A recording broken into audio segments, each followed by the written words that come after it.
दोस्तों, इस वक्त बंगाल से आ रही खबरों ने हलचल मचा दी है। कुर्बानी को लेकर मुसलमानों की गाइडलाइन और 100 साल लगे गाय पर राजनीति का सही जवाब अब बंगाल के मुसलमान दे रहे हैं।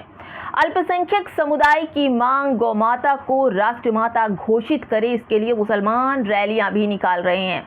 देखते हैं उनकी इस मांग को सरकार पूरी करती है या नहीं। लेकिन सबसे बड़ी बाधा जो है वो है इस देश की रोड़ा जो बन रही है, वो है व्यवस्था का आर्थिक लालच। यानी कि अरब देशों को बीफ निर्यात करने की मजबूरी, हलाल सर्टिफिकेट का खेल और सैकड़ों करोड़ का कॉर्पोरेट चंदा इस पूरे फैसले में बाधक बना हुआ है और इसीलिए राष्ट्रमाता का दर्जा नहीं दिया जा रहा। खैर, जब देश की राजनीति विदेशी मुद्रा और चंदे के दबाव में तय हो रही हो तो किसी एक समुदाय पर उंगली उठाने का क्या औचित्य है। दोस्तों, अगर आप बात करें तो इधर पूरे विमर्श का सबसे दुखद पहलू ये है कि वास्तविक आर्थिक और नीतिगत कारणों को छिपाने के लिए इसका सांप्रदायिकरण कर दिया जाता है। गौमांस के आरोप में कई मुसलमानों की जान और हत्याएं कर दी जाती हैं। धरातल पर अगर बात करूं तो मुस्लिम समुदाय को इस स्थिति के लिए दोषी ठहराकर मुख्य विमर्श से ध्यान भटकाया जाता है और तमाम मुद्दों पर पर्दा डाल दिया जाता है। आखिर गाय को गौमाता का राष्ट्रमाता का दर्जा भाजपा क्यों नहीं दे पा रही है, जबकि केंद्र में भी भाजपा, राज्य में भी भाजपा और इतना सब कुछ होने के बाद भी लेट क्यों हो रहा है। आइए कुछ जानते हैं। अगर ऐसा हो गया तो भाजपा को वोट मांगने में कितनी दिक्कतें होंगी, कैसे राजनीति कर पाएगी गाय पर भाजपा।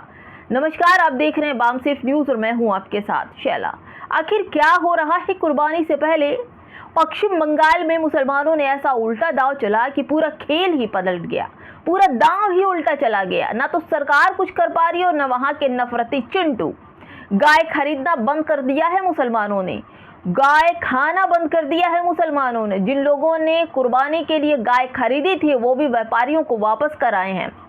दोस्तों, गौ हत्या पर पूरी तरह प्रतिबंध की मांग अब खुद ही मुसलमान कर रहे हैं। गाय को राष्ट्रमाता घोषित कराने की मांग के लिए हाथों में परचम ले लिया है। जगह जगह रैलियां, प्रदर्शन मुसलमान कर रहे हैं कि गाय को गाय माता का दर्जा दिया जाना चाहिए। अब हालात ये हैं कि हिंदू जो पशुपालक हैं और डेयरी किसान हैं खुद प्रदर्शन कर रहे हैं कि हमारी गाय को खरीदो, इन्हें काटो और कुर्बानी करो। भाई, नुकसान हो रहा है उनका।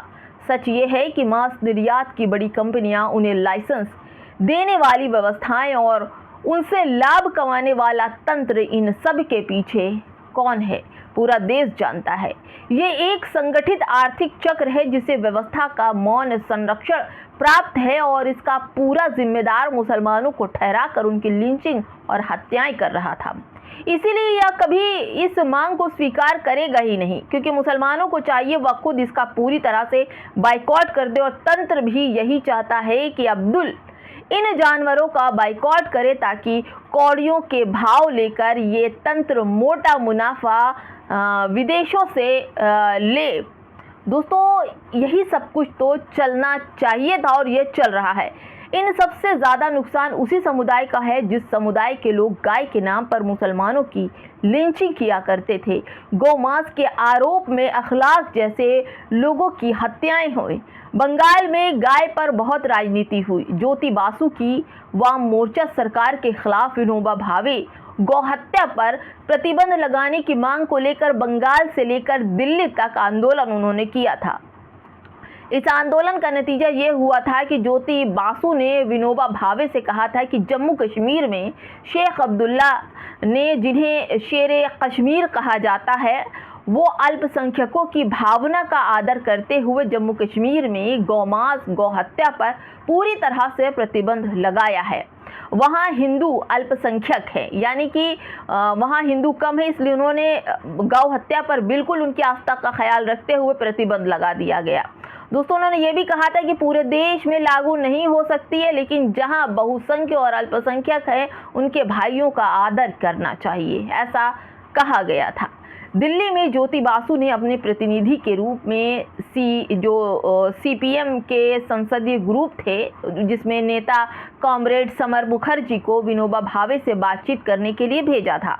क्योंकि भावे एक राजनीतिक जो एजेंडे को आगे बढ़ा रहे थे और बहुसंख्यक अल्पसंख्यकों की भावना का सम्मान करने पर तो सहमत नहीं हुए, पर उन्होंने दिल्ली में अपना आंदोलन खत्म कर दिया था। दोस्तों, इन सब के बीच ये पता चलता है कि किस तरह से मुसलमान हमेशा भावनाओं को अपने कंट्रोल में रखता है और ये चाहता है कि हमारे मुस्लिम अगर भाई हैं, हिंदू भाई हैं, तो एक दूसरे से मिलन से रहें, मिलकर रहें। दोस्तों, इन्हीं सब को देखते हुए मुसलमानों ने बंगाल के हिंदुओं के लिए गौ माता का बाइकॉट कर दिया। आरएसएस जो गाय की राजनीति करता आया है, उद्देश्य है कि गाय को बचाना नहीं बल्कि इसके जो सहारे मनुवाद को स्थापित करना है और टारगेट मुसलमानों को बनाया गया। अब मुसलमानों ने उल्टा पैंतरा चल गया। अब क्या करेगा आरएसएस या फिर जो भी है। गाय की राजनीति ने सबको डिफेसिव कर दिया है, यानी कि गांधी तक को गाय भारत के संविधान तक में आ गई आर्टिकल 48 में, लेकिन गाय पर आज तक कोई भी गाय माता का दर्जा नहीं दे पाया। इस पूरी शताब्दी में एक बात स्थापित कर दी गई कि मुसलमान गाय काटता है, लेकिन एक दूसरा सच छुपाया गया कि गाय कटवाता कौन है, काटने के लिए बेचता कौन है और पैसे कौन कमाता है और विदेशों में गाय कौन बेचता है। दोस्तों, बंगाल के मुसलमानों ने इस पूरे छुपे हुए सच से पर्दा हटा दिया। अब पूरी दुनिया ये जान रही है कि मुसलमान गाय नहीं काटता, नहीं खाता। ईद पर बंगाल के मुसलमानों ने तय कर लिया कि वो गाय की कुर्बानी नहीं करेंगे। हाहाकार मचा हुआ है सोशल मीडिया पर वायरल है वीडियो, क्योंकि गाय बेचने का काम हिंदू करते हैं, जिसमें घोष समाज का सबसे बड़ा कब्जा है, और ये चाहते हैं कि मुसलमान कुर्बानी के लिए गाय खरीद कर ले जाए। बकरीद पर कुर्बानी के लिए मुंह मांगी कीमत मिलती है, जो साल भर का खर्चा निकालती है। व्यापारियों का करोड़ों का कर्ज लिया हुआ जानवर खरीदने और उनके रख रखाव के लिए भी बकरीद में माल काटेंगे।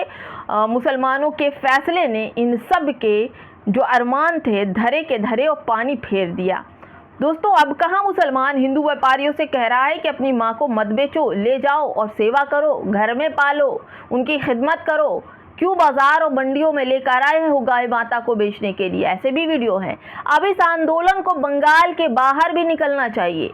पहली बार गाय की राजनीति पर सही जवाब मिला है इन नफरती चिंटुओं को।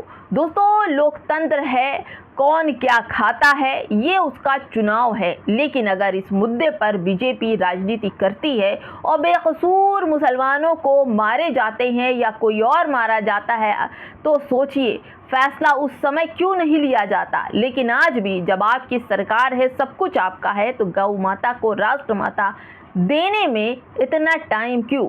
मुसलमानों के लिए कानून रातों रात तैयार होते हैं और सुबह बिना किसी अनुमति, किसी दस्तावेज के फौरन आपकी सरकार लेकर आ जाती है। तो फिर गाय को राष्ट्रमाता का दर्जा देने के लिए इतना समय क्यों हो रहा है? केवल मुसलमानों पर राजनीति करने वाले आज बंगाल के मुसलमानों की तारीफ के लिए नहीं निकल रहे, बल्कि वहाँ के व्यापारी रो रहे हैं और कह रहे हैं भैया हमारी गाय को खरीद लो, कुर्बानी कर डालो। दोस्तों, क्या राष्ट्र माता अगर है, गौ अगर माता है, भगवान का दर्जा, देवी का दर्जा है, तो ये पूरे देश में और पूरे दुनिया के हिंदुओं का होना चाहिए, न कि बंगाल का अलग, उत्तर प्रदेश का अलग और बिहार का अलग। ऐसे भी लोगों के कहने हैं, लेकिन आस्था का ख्याल रखना चाहिए। और इसलिए जमात-ए-उलमा-ए हिंद की तरफ से भी ये फैसला लिया गया है कि तमाम हिंदुओं की भावनाओं का ख्याल रखते हुए मुस्लिम भाइयों को चाहिए कि गाय माता का बिल्कुल भी कुर्बानी ना करें, और अगर ऐसा मुसलमान कोई करता है तो उसका गोश्त और उसकी कुर्बानी हराम हो जाएगी। कई ऐसे फतवे भी आपने देखा जिसमें सुन्नी मौलाना और शिया मौलाना भी अब कूद पड़े हैं इस मसले पर। हो सकता है अब उत्तर प्रदेश में भी गाय की कुर्बानी पर बैन लग जाए। फिलहाल दोस्तों, क्या कहेंगे आप लोग मुसलमानों के लिए कि मुसलमानों को ये काम करने में काफ़ी समय लग गया, लेकिन अब जो फैसला लिया है क्या वो फैसला सही है? कमेंट में ज़रूर बताइएगा। नमस्कार।